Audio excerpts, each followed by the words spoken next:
Secret Teachings of All Ages, written by Manly P. Hall.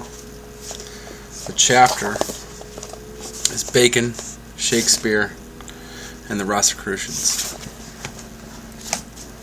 The present consideration of the Bacon-Shakespeare Rosicrucian controversy is undertaken not for the vain purpose of digging up dead men's bones, but rather in the hope that critical analysis will aid in the rediscovery of the knowledge lost to the world since the oracles were silenced. It was W.F.C. Wingston who called the Bard of Avon Phantom Captain Shakespeare, the Rosicrucian Mask. This constitutes one of the most significant statements relating to the Bacon-Shakespeare controversy. It is quite evident that William Shakespeare could not, unaided, have produced such immortal writings bearing his name. He did not possess the necessary literary culture, for the town of Stratford, where he was reared, contained no school capable of imparting the higher forms of learning reflected in the writings ascribed to him. His parents were illiterate, and in his early life he evinced a total disregard for study. There are in existence but 6 known examples of Shakespeare's handwriting.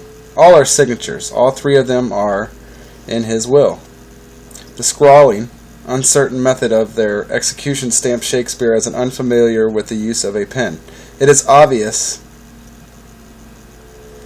either that he copied a signature prepared for him, or that his hand was guided while he wrote. No autographed manuscripts of Shakespearean plays or sonnets have been discovered, nor is there even a tradition concerning them other than the fantastic and impossible statement appearing in the foreword of the Great Folio. A well-stocked library would be an essential part of the equipment of an author whose literary productions demonstrate him to be familiar with the literature of all ages. Yet there is no record that Shakespeare ever possessed a library, nor does he make any mention of books in his will. Commenting on the known illiteracy of Shakespeare's daughter Judith, who at 27 could only make her mark Ignatius Donnelly, declares it to be unbelievable that William Shakespeare, if he wrote the plays bearing his name, would have permitted his own daughter to reach womanhood and marry without being able to read one line of the writings that made her father wealthy and locally famous. The query also is raised, where did William Shakespeare secure his knowledge of modern French, Italian, Spanish, and Danish, to say of the classical Latin and Greek? For in spite of the rare discrimination with which Latin is used by the author of Shakespeare's plays, Ben Jonson, who knew Shakespeare immediately, declared that the Stratford actor understood small Latin and less Greek.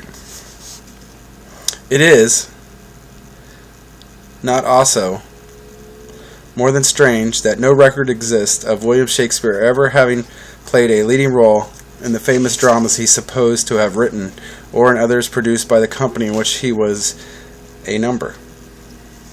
True, he may have owned a small interest in the Globe Theatre or Blackfriars, but apparently in the height of his thespian achievements was the Ghost in Hamlet. In spite of his admitted avarice, Shakespeare seemingly made no effort during his lifetime to control or secure remuneration from plays bearing his name, many of which were first published anonymously. For as far as can be asserted, none of his heirs were involved in any manner whatsoever in the printing of the first folio after his death, nor did they benefit financially therefrom. Had he been the author, Shakespeare's manuscripts and unpublished plays would certainly have constituted the most valued possessions, yet his will, while making special disposition of the second best and his broad silver gilt bowl, neither mentions nor intimates that he possessed any literary productions whatsoever. While the folios and quartos usually are signed William Shakespeare, all the known autographs of the Stratford actor read William Shakespeare. Does this change in spelling